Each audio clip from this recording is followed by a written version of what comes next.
Primeiro, capítulo 29, as ofertas de Davi, dos príncipes e do povo para a construção do templo. Então a questão toda é a seguinte: aqui, Davi, os príncipes que são os maiorais e todo o povo vão ofertar grandes coisas, grande quantidade de elementos para que o templo fosse levantado, construído. Verso 1 diz: disse mais o rei Davi a toda a congregação: Salomão, meu filho, o único a quem Deus escolheu, veja sempre a ênfase, né?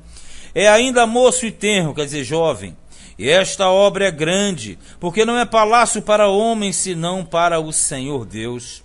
Eu, pois, com todas as minhas forças, já tenho preparado para a casa do meu Deus ouro para as obras de ouro, e prata para as de prata, e cobre para as de cobre, e ferro para as de ferro, e madeira para as de madeira, e pedras sardônicas, e as de engaste, e pedras de ornato, e obra de embutido, e toda sorte de pedras preciosas, e pedras marmóreas, né, em abundância. E aqui então ele está deixando claro o seguinte: meu filho é o eleito, eu estou preparando material e o povo também pode contribuir, como eu também. Aqui no 3, e ainda de minha própria vontade, para a casa do meu Deus, o ouro e a prata particular que tenho demais, eu dou para a casa do meu Deus, afora tudo quanto tenho preparado para a casa do santuário. Vê se você entende. Está dizendo o seguinte: além do que eu já juntei para essa obra, eu agora espontaneamente estarei doando, mais ainda das minhas próprias riquezas.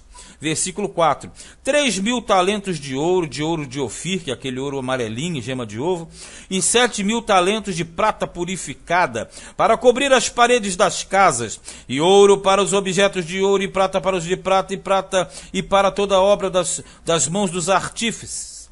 Quem, pois, está disposto a encher a sua mão para oferecer hoje voluntariamente ao Senhor? Quer dizer, ele joga para o povo oferecer. Então o chefe dos pais e os príncipes das tribos de Israel, e os capitães dos milhares e das centenas, e até os capitães da obra do rei, voluntariamente contribuíram, e deram para o serviço da casa de Deus 5.000 talentos de ouro, e 10.000 dracmas, e 10.000 talentos de prata, e 18.000 talentos de cobre, e 100.000 talentos de ferro. E os que se acharam com pedras preciosas as deram para o tesouro da casa do Senhor, na mão de Jeiel, o Gersonita. E o povo se alegrou do que deram voluntariamente, olha só, hein? Porque com o coração perfeito, isso quer dizer, coração inteiro, coração maduro, consciente, voluntariamente deram ao Senhor.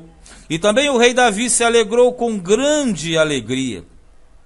Pelo que Davi louvou o Senhor perante os olhos de toda a congregação e disse, ele vai ficar tão entusiasmado com a disponibilidade do povo, com o coração inteiro, coração perfeito, que ele vai fazer uma grande proclamação.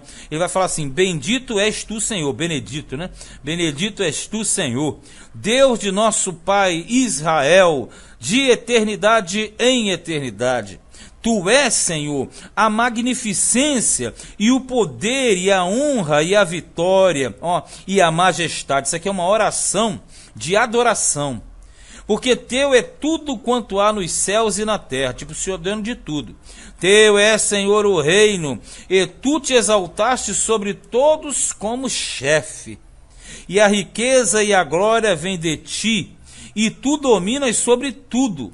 E na tua mão há força e poder, e na tua mão está o engrandecer e dar força a tudo. Ele está dizendo simplesmente o seguinte: o Senhor é o dono de tudo, então é o Senhor que me dá para que eu dê para ti, devolva. Então, na verdade, é o reconhecimento da soberania de Deus, do Senhor, com plena compreensão.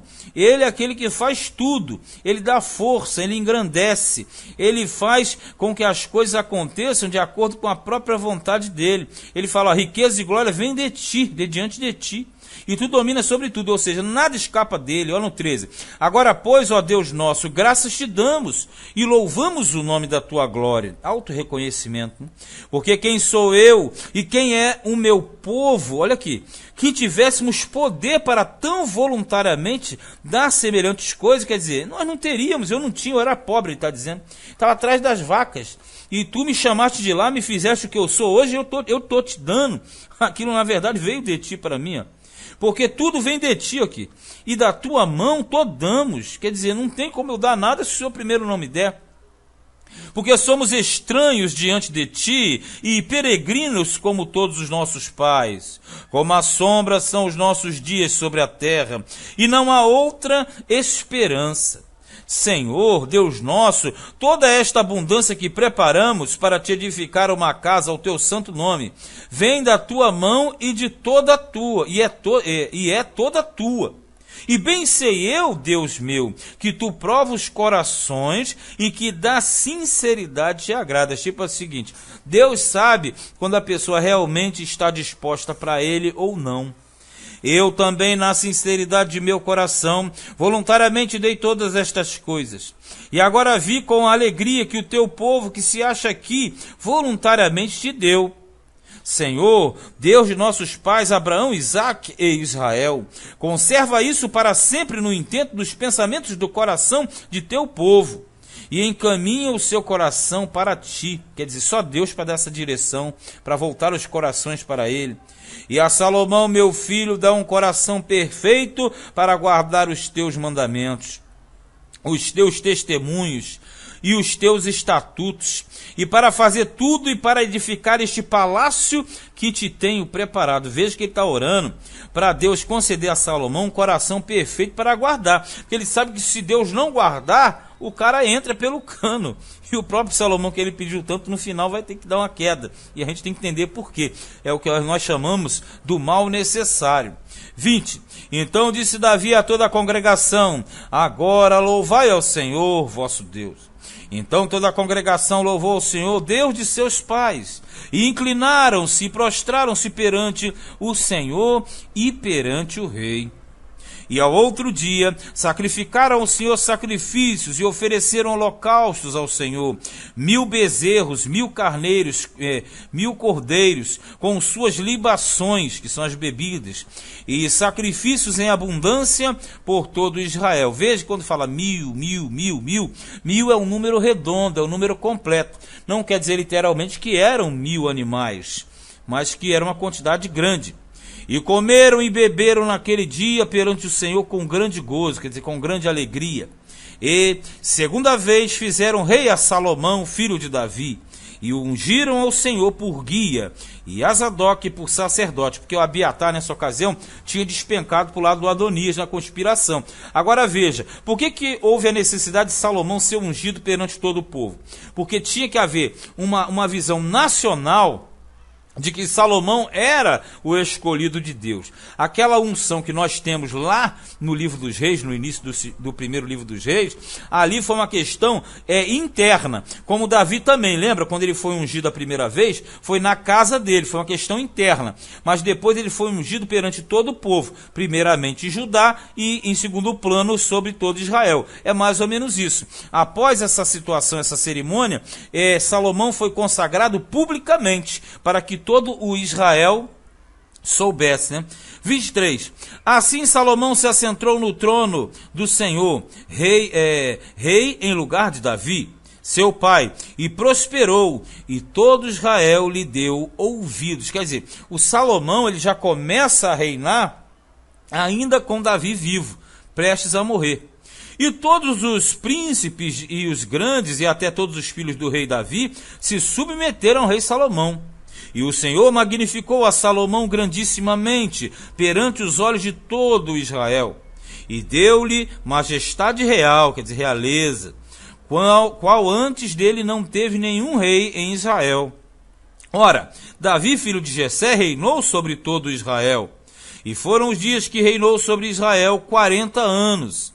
Em Hebrom reinou 7 anos e em Jerusalém reinou 33 anos. Veja a numerologia aqui embutida. No total dá 40. Já como nós lemos no livro de Samuel, de Reis, a referência gira em torno de 7 anos e meio em Hebrom. Aqui está arredondando, já viu? Aqui entra nos 40 fechado. E se você dividir, você tem 7, que é a perfeição de Deus, e 33, que é justamente a idade de Cristo. Por um bom entendedor, um pingo é letra.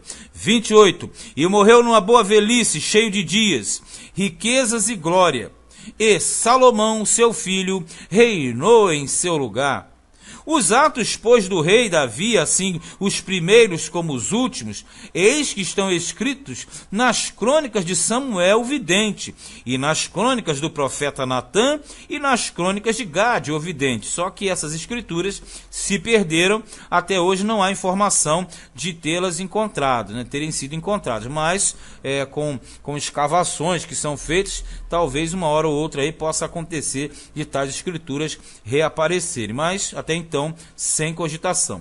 30. Juntamente com todo o seu reino e o seu poder e os tempos que passaram sobre ele e sobre Israel e sobre todos os reinos daquelas terras. Quer dizer, toda a dominação de Davi, toda a preparação que ele teve, toda a sua inteireza de coração, como nós vimos ao estilo de Crônicas. Um tipo de homem segundo o coração de Deus que não foi só da guerra, não foi só da política que nós verificamos em Samuel, mas aquele que também era sacerdote, era um cara ligado às coisas de Deus, a um aperfeiçoamento. Se você perceber, ele tem mais falhas na questão política do que propriamente nas questões espirituais. Então fechou aqui o livro de Crônicas, o primeiro livro. Este foi o primeiro livro de Crônicas, capítulo 29.